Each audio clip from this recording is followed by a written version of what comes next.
We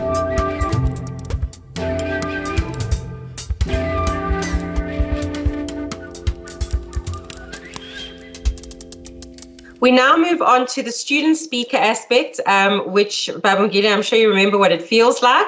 And that is when a student... I don't know, I think about those days. And that is when a current student who's got a really, topic progressing into their PhD or their doctoral studies presents to us. I just want to remind the audience again, this is our opportunity to really help and assist the student, to ask them that we can ask questions, we can assist or guide or raise any issues and thoughts so that the student can actually bring this into our studies.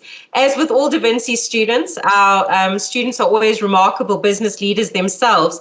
And Rajas Pillay is obviously no exception, being a really esteemed group human resources director, and certainly someone who takes the management of people into the next level in terms of being skilled in human resources management, transformation, social inclusion, change management, business strategy, etc. And I think that your topic is so Da Vincian, it actually makes me have goosebumps. It is connecting the dots to achieve green economic empowerment through the inclusion of waste pickers, a case study within the Ekurhuleni Municipality. Rajas, I am so excited about your topic. I think it's magnificent, not only because I think that you are looking at a very needed workforce, but over and above that, the fact that you have connected and collected so many of the Da Vinci symbols. The galaxy behind me certainly shows that you are creating a new constellation for us and are remarkable for doing so. So before we start, I thank you for your contribution and I look forward to your presentation. Thank you so much. Thank you very much, Dr. Coonan. I think you've been very generous in terms of your compliments, and everyone out there, good afternoon, and please be gentle on me. So you understand, I'm sure you know what my topic is, as Dr. Coonan had indicated, but I think Professor Klopper, when you invited me, you strategically placed both myself and Dr. Mkhize in the same slot, simply because it is all about building innovative capabilities through inclusivity, and my study is no exception. So from my perspective, a little something about me. I'm extremely passionate about transformation and people. So I work in the waste management industry, and a few years ago, we stumbled upon the idea of including waste pickers, who are also called reclaimers, hawkers, etc., within the business, and including them so that we could make a positive contribution to their lives, and simultaneously stimulating the concept of circular economy. So currently in South Africa, we have a situation where we are having a waste management crisis. We are constrained in terms of landfill airspace, and simultaneously we are also challenged in terms of operating landfills, in terms of regulatory requirements. Commissioning and decommissioning of landfills is of significant cost to government. I haven't prepared any slides, as you may have realized by now, but I'm hoping that the session can be interactive, so please feel free to interject at any moment. That would be fine from my end. So from this, the stats are horrific if I say to you that in terms of the State of Waste report published in 2018, based on statistics of South Africa in 2017, of the 55 million tons of general waste that was disposed of landfill at the landfill site, only 13% was recycled. So that is alarming, because it means that we are using up our landfill airspace. And how is it that we go about embracing the waste management hierarchy, which is an international best practice, but in South Africa, we seldom adopt the waste management hierarchy? though we are familiar with it, we know what it entails, etc., we just don't seem to embrace this waste management hierarchy. So the waste management hierarchy tells us that ultimately we need to prevent waste. And in the alternative, we need to look at waste minimization, which includes recycling. Yet, our statistics tells us the contrary. And landfill is the last resort in terms of the waste management hierarchy, whereas in terms of South African behavior at this point in time, landfill disposal is our first choice. So dabbling into the idea, I then every day of our lives, we look and we experience waste pickers or waste reclaimers in some form or the other. Either they come into our homes to collect recyclables. Often we find them on the side of the roads as we commute on a daily basis. And people see them to be a nuisance. But believe it or not, they have actually saved government, according to a report published in 2014, in the region of about 310 million up to 748 million rands in terms of costs that government has saved as a result of not using the landfill and minimizing logistic cost, which includes transport costs and fuel expenses by municipalities. Reclaimers are seldom appreciated.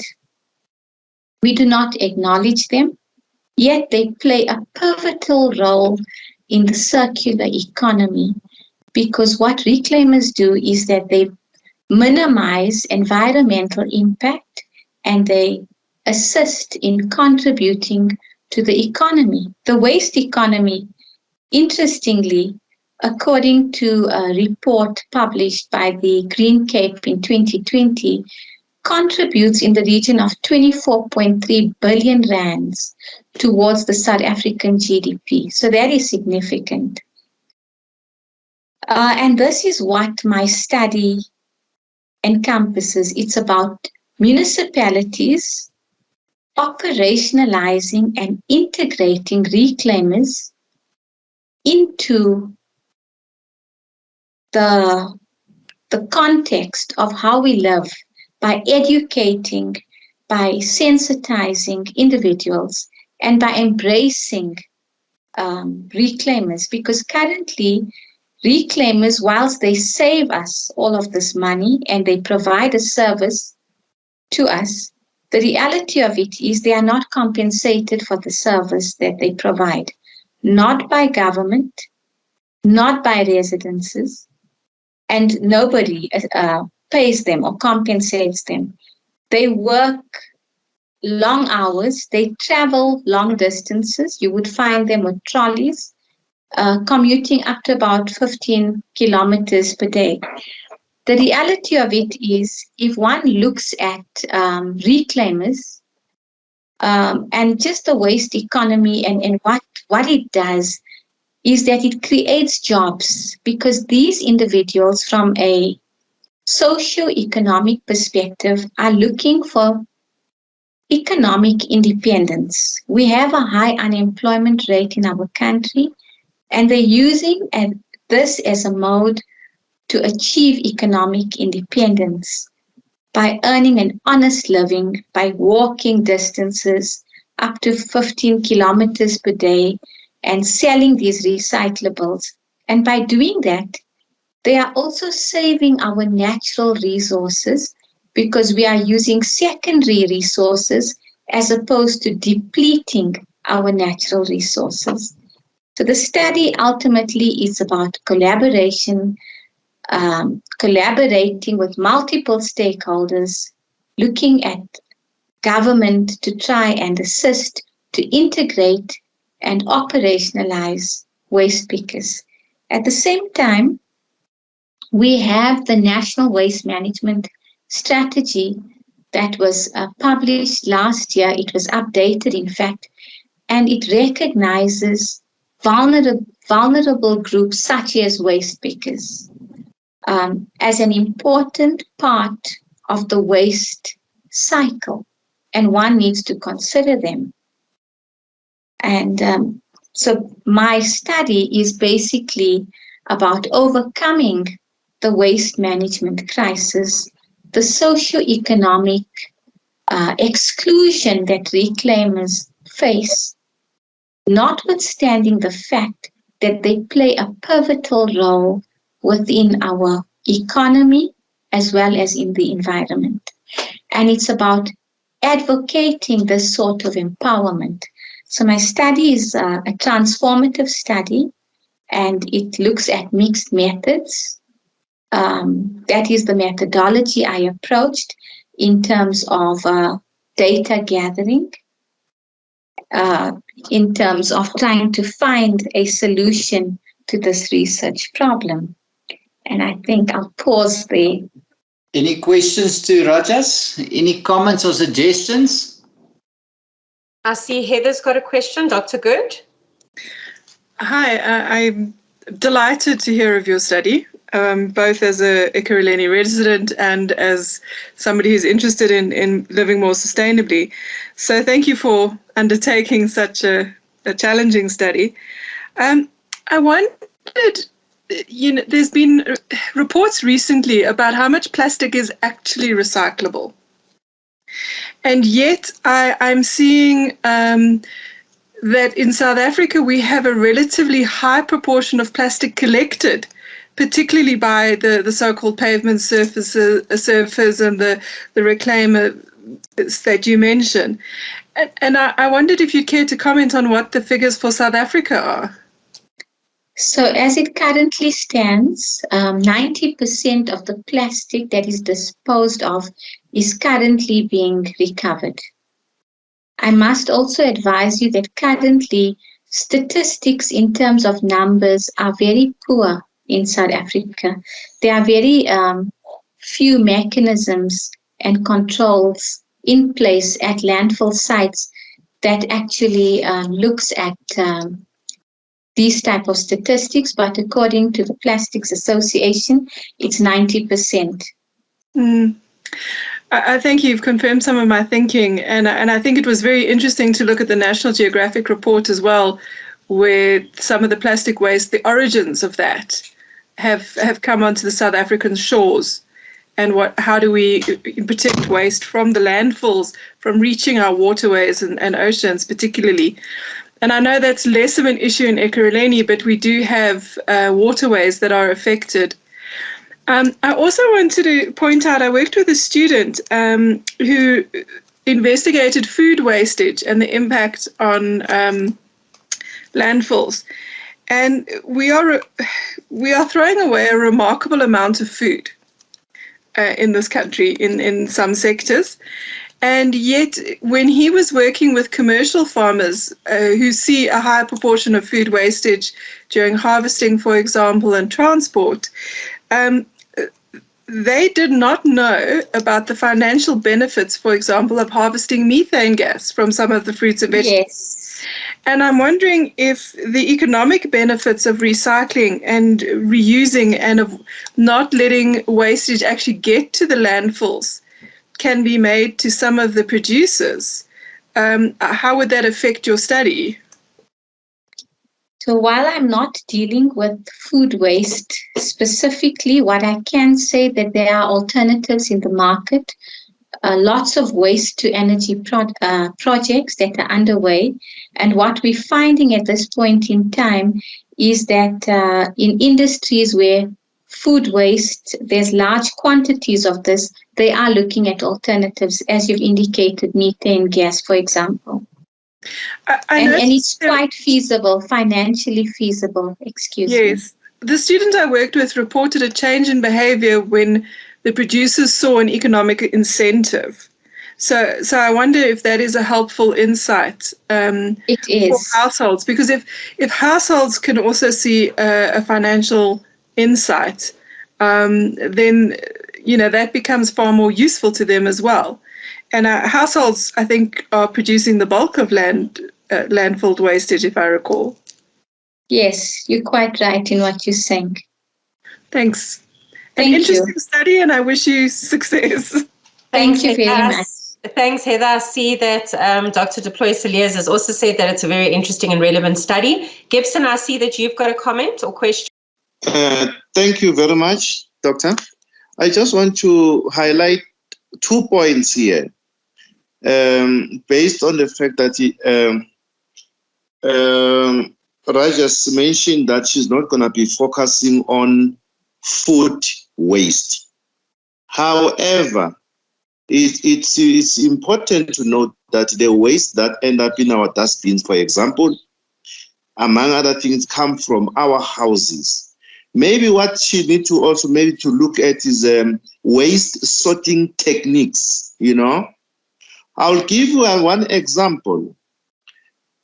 Some of the waste that come from our yard, especially the garden waste, which is not necessarily food, which is neither food nor, say, plastic, for example.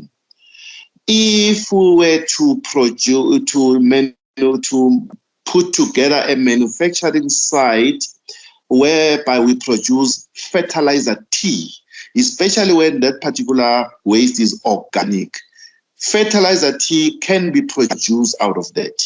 There's another technique that we might need to look at, was I would say to optimize the circular microeconomy, let's say in the Ekurhuleni, wherever the study will be based. We would also have to look at other things to say, how can we look into the broader scope to say, instead of say we cut altogether the food waste, what about the other waste? I know the plastics, the garden waste, let's say our grass clipping and plastic, those are the type of the waste that we should be looking at. Yeah, so that's my point. Thank you very much for your comments there, Gibson. I'd like to just comment something that is very prevalent in the study. We talk about separation at source and separation outside source.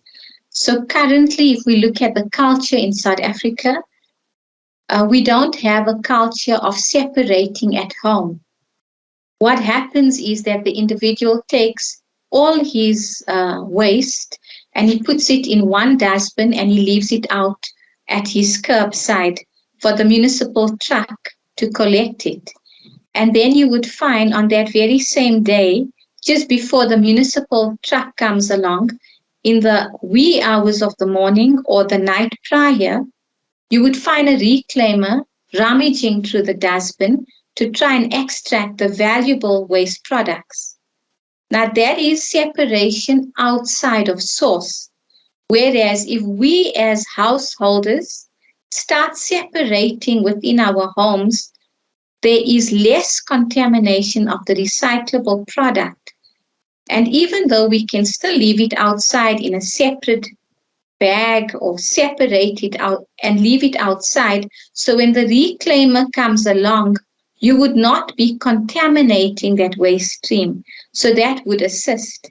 And in some communities and suburbs in Johannesburg at this point in time, what you find is that individuals in certain suburbs have got materials recycling facilities. They call it MRFs, MRF. And I know that government is currently looking at introducing more of those. I see that somebody has commented about Cape Town. That is correct, Dr. Good. We do find that in all the studies, Cape Town are leaps ahead of us in terms of recycling. They also look at garden waste, organic waste, and they look at composting, etc. But in Johannesburg, at this point in time, we don't find the same trend. And I'm not sure is it because of there's a lack of awareness, etc. But other municipalities do leave out different colored bags as indicated. So you make an interesting point, Gibson, regarding separating of waste at source. Yes, one last point. Sure, absolutely. Please keep debating. Regarding waste management, we can talk about this until the cows come back home as the professionals and academics at a higher level. Are we gonna look into influencing, let's say in future, our education system? Because if our kids are not taught this at a certain level, we can be sitting here until next year, until the next 100 years. But we need to influence the education system so that the kids, as they grow, they understand what we're talking about. Thank you. Thank you, Gibson. I'm at the findings segment of my study, and education and awareness across all spectrums of the population is something that has to occur. And you're quite right in what you're saying. So there has to be, government needs to look at perhaps putting this as some part of the curriculum, sustainability, Thank you so much, Rajas. I think you've really made, you've answered the questions, and I think that you've really done a remarkable job so far. And as everyone has said, we do certainly wish you all the best for the remainder of the study. Anyone else for any last comments before I ask Prof. Klopper to close off our last curiosity of the year? I do have a last point, if Absolutely. I may. Prof. Klopper, may I? Yeah, you may. Please continue. And then before you carry on, Rajas, Prof. Klopper's got a question, so I'm going to let him carry on after you've spoken. Certainly. What is important to note is that my study is pegged on the idea and concept of green economic empowerment, GEE, as opposed to Black economic empowerment. And as I indicated at the beginning of the study, I'm all about transformation. But this study has allowed me to look at transformation from another perspective altogether. I think we need to move ahead in terms of our thinking, and we need to forget about race. The reality of it is here's an opportunity. We have a high unemployment rate in the country, and at this point in time, the environment has provided us with an opportunity to become economically empowered and simultaneously to change our social standing. And this refers now specifically to the reclaimers. And why I say this is particularly when I did my surveys, it included 100 reclaimers that I engaged. A lot of these individuals were not from South Africa. So even when government is going to be introducing some type of policy or plan, etc., reclaimers are literally a vulnerable group. They are socially excluded, and irrespective of their origination or their race, one needs to look at including them. Thank you very much. Thank you, Rajas, for that. I think that's a very valid point that you make there. Definitely something to ponder on.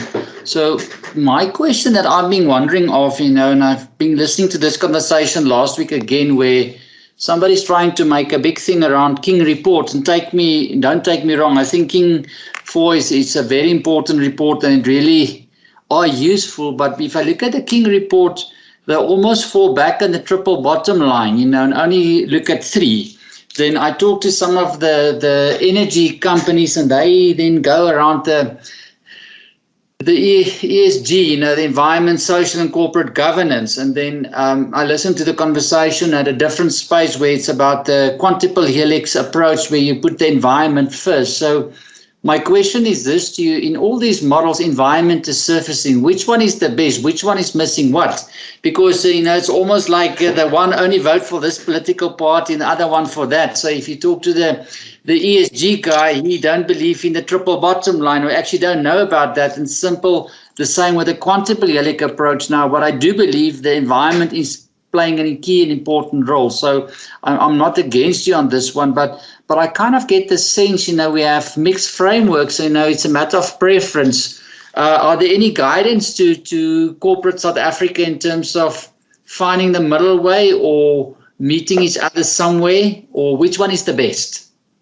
I think there will be multiple models in terms of this study. Specifically, when I engaged with the reclaimers, whilst they want to be part and parcel of the process, some of them enjoy their independence. So they do not want to lose their independence, because the moment you become employed, they automatically lose their independence. Whereas others, on the other hand, would want to be employed. Now, if we look at enterprise development, for example, which is a buzzword again in South Africa from the BEE Code's perspective, there are enterprise development models that one can look at. And it is important that we look at multiple party stakeholder partnerships. By doing that, we need to also balance the playing fields, because currently we find that in the recycling environment, we know what the commodity price is, but the reclaimer, when he takes his 250 kilograms a trolley and he pushes it off to a buyback center, he doesn't get the actual worth. So the playing fields at this point in time isn't balanced. So we need that sort of collaboration between buyback centers, waste management companies, private enterprises, including residences. Thank you, Rajas. I see Dr. Mkhize raised her hand. Babungile, you would love to add or respond to that? Yes, actually, I just got excited by the point that Rajas made on on transformation, but highlighting green economy, because I think it just ties up with the point I made earlier in my presentation on inclusiveness, not just being about people, but also looking at sectors that have been ignored previously, or sectors that actually need to be prioritized or reprioritized due to the changes, the global changes and the situation that we find ourselves in right now in terms of the pandemic and the new normal and all those things. So I like that point very much, that transformation, when we talk transformation, we should not only be bogged down into issues of race and gender, but we just have to think out of the box and look into specific and important sectors to our economy, like just the one that Rajas has made. So I'm very happy that we are taking that into account. Thank you, Babungile. So looking at the time, we've got 5 minutes left. So I want to maybe in reverse order start with Rajas and say thank you very much for sharing your study, and also want to thank your supervisor that's here, Dr. Andre Parker, this afternoon. And we look forward to your study. I think it's going to have a valuable contribution. And, we look forward to having you at graduation, if all the examination that go well, next year in May. And, it's an important thing, and I think you really emphasized the effect of GE. And I just look at the comments and, for explaining that to us and sensitizing that to us. So definitely we will be following you on your journey and looking forward and having you back in future as well. And then to Dr. Babungile Mkhize, also thank you for your input this afternoon and reminding us about the importance of your topic and the role innovation can play. And I just think your last comment here on being inclusive, and broadening that definition of inclusiveness. We were at the Department of Higher Education and not the Council of Higher Education, CHE, the other day, me and my colleagues, and even Dr. Green, who is the CEO, confirmed that the discussion in higher education, and it sits very well with us, need to be broadened. It's beyond the racial and economic transformation. Transformation means much more. So to truly be inclusive, we actually must chase the environment and bring everybody to the fore. and having people accountable. And I think that's also what you reminded us this afternoon, Babungile. So both topics, I think, very valuable, very interlinked to each other. And as we then go back into the December festive season, I would love to challenge all of you to nurture these concepts and ponder on them and ask ourselves, how can it assist us into becoming more attuned and sensitive to the digital transformation that we will open up and have a discussion around. I also want to thank everybody, and there's a lot of loyal supporters and attendance here this year, for being with us at Curiosita. Marla and I always reflect after every Curiosita and say it was really good discussion, and we see some of the familiar faces. There's some of our new doctoral and master students that we joined 2 weeks ago. Thank you for being here as well. And then there's new students that are planning to enroll with us. And I look specifically at Olasese and Benjamin Martins. I happened to discussion with them last week. To all the colleagues, and I'm not going to name you by the name, that are here every time and support. We really appreciate your input. And then there's a lot of other people here that post in the comments. Afterwards in the corridor we'll connect or do a phone call. Please never stop being curious. We really value that.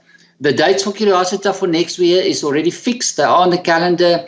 The invitations will go out early in the new year. We're just wrapping up and confirming some sessions, because we plan the speakers for Curiosita a year in advance.